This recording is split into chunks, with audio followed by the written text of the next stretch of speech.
আমি যার জন্য বাড়ির থেকে চলে গেছিলাম প্রায় 1500 কিলোমিটার দূর জন্য গেছিলাম, সে পরে দেখি সে ঘুরে বেড়াচ্ছে এখানে ওইখানে ঘুরতে যাচ্ছে। ভাই কোনো রকম তার ফিলিংস নেই যে সে বাড়ির থেকে চলে গেছে, তাকে কিভাবে আনবে কিভাবে করবে, কোনো কিছু নেই। একটা মানুষের কতটা ভিউস এর লোভ হলে এরকম সোশ্যাল মিডিয়াতে এসে কোনো মেয়ের নামে বদনাম করতে পারে, তাও আবার পুরোটাই সাজানো গল্প। তো নমস্কার বন্ধুগণ, কেমন আছো সবাই? চলে এসেছি আবার আমার নতুন একটা ইন্টারেস্টিং ব্র্যান্ড নিউ ভিডিও নিয়ে। আশা করি থাম্বনেল, টাইটেল আর ইন্ট্রো দেখে তোমরা বুঝতেই পেরে গেছো আজকে ভিডিওটা কাকে নিয়ে হতে চলেছে।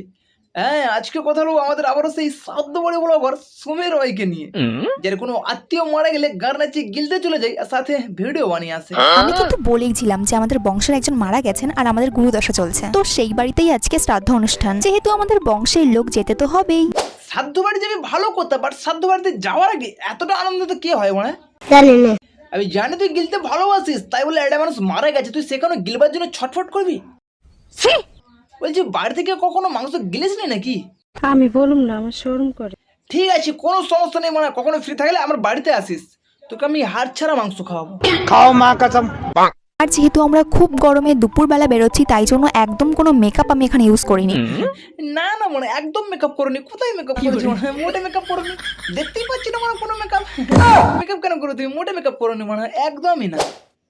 বলছি দিদি, কপালে কি চোদা বকা লেখা আছে? বান্ধবীদের সবার বিয়ে হয়ে যাচ্ছে, আমার কেন বিয়ে হচ্ছে না? আর তোর বিয়ে কখনো হবেও না মানে, বয়স তো কম হয়নি, বুড়ি পেরিয়ে বুড়ি হয়ে গেছে। জায়গাটা ফাটা ছিল সেটাকেও বড় হাতছাড়া করলি।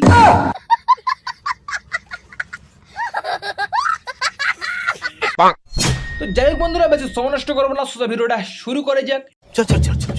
আর হ্যাঁ, ভিডিওটা শুরু করে আগে অবশ্যই দয়া করে কানে হেডফোনটা লাগিয়ে নেবেন। আর যারা আমার চ্যানেলে নতুন আছেন চ্যানেলটাকে সাবস্ক্রাইব করে নেবেন। তো চলো মনে হয় সিনেমাকে ভাট, আজকে ভিডিওটা শুরু করা যাক। Let's get and start.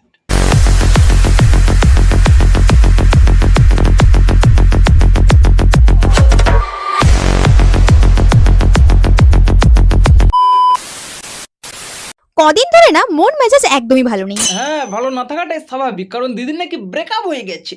না মানে ব্রেকআপ হয়ে যায়নি, দিদি নাকি নিজের থেকে ব্রেকআপ করিয়ে নিয়েছে। কি বলছিস তুই? হ্যাঁ ঠিকই বলছি, কারণ দিদির নাকি বড় নতুন একটা পাটা জোগাড় করেছে। তবে এ কথা কিন্তু আমি বলছি না, দিদির এক্স বয়ফ্রেন্ড ঝান্টু নিজে বলছে। এখন হয়তো নতুন বয়ফ্রেন্ড হয়েছে। সো গাইজ, আমার একটা বেস্ট ফ্রেন্ড ছিল। আচ্ছা, তো কোথায় গেল সেই বেস্ট ফ্রেন্ড? বিশাল খারাপ লাগছে যে এমন কাউকে ভালোবেসেছি, সে এরকম করলো আমার সাথে। বাড়ির থেকে চলে গেছিলাম, তো কোনো সময় জিজ্ঞাসা করলো না যে পিন্টু তুমি বাড়ি আসো, বাড়ি এসে সব কিছু আবার ঠিকঠাক করে নেবো। শোনা গো, আমার খুব কষ্ট হচ্ছে বলো। তবে সত্যি দাস কিন্তু খুব অন্যায় হয়েছে। ছেলেটা রাগ করে বাড়ির থেকে বেরিয়ে গেছে, কোথা থেকে রাগ ভাঙিয়ে বাড়িতে ফিরে নিয়ে আসবে, তা না করে বড় ব্রেকআপ করে নিল। যার জন্য একটা মানুষ সোশ্যাল মিডিয়াতে আসতে পেরেছে, যে তাকে সমস্ত আইডি বা চ্যানেলস গুলো ওপেন করে দিল, চ্যানেলে কি করে গ্রো করবে সেগুলো শিখিয়ে দিল, ইভেন সবকিছু সেট আপও করে দিল। তো তার নামে যে এত কিছু মানে বলা যায় সেটা আমি সত্যি জানতাম না। এই গান মারছে দিদির সাথে দেখছি খুব অন্যায় হয়েছে। মানে দিদি যাকে শিখে বড়ি এত বড় করলো, সে আজকে দিদির সম্পর্কে সব সত্যি কথা বলে দিল। ওরা গান মারাটা বাঁচবো না, তোরাই বাঁচবো।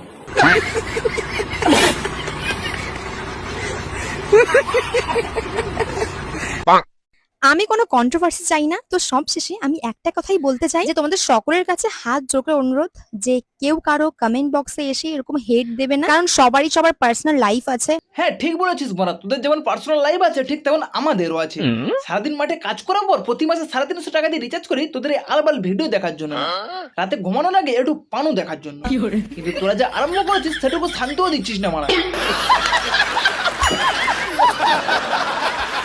তুমি যার জন্য যত কিছু করবে এক টাইমে আসবে সেই তোমায় বদনাম করছে, সেই সবকিছু বলে বেড়াচ্ছে তোমার নামে। ইভেন যাকে তুমি এত টাকা খরচা করে ফোন কিনে দিয়েছো ভিডিও করার জন্য, আর সেই ফোনেই ভিডিও করছে, তাও আবার তোমার নামে বদনাম করে।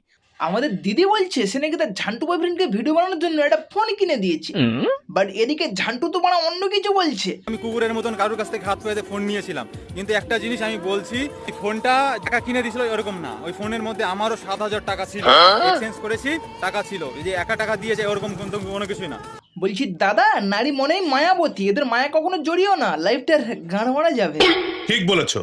একটা মানুষের কতটা ভিউস এর লোভ হলে এরকম সোশ্যাল মিডিয়াতে এসে কোনো মেয়ের নামে বদনাম করতে পারে, তাও আবার পুরোটাই সাজানো গল্প। একটু আগে আমাদের দিদি বললো সে কোনো কন্ট্রোভার্সিতে জড়াতে চায় না, আর এই নিয়ে সে কোনো কথাও বলতে চায় না, কিন্তু তারপরেও একের পর এক ভিডিও আপলোড করেই যাচ্ছে মনে। একটা মানুষের কতটা ভিউস এর লোভ হলে এরকম সোশ্যাল মিডিয়াতে এসে কোনো মেয়ের নামে বদনাম করতে পারে, তাও আবার পুরোটাই সাজানো গল্প। তা বলছি দিদি, এগুলো যদি সব মিথ্যা গল্প হয় তাহলে সত্যি কোনটা তুমি বলো?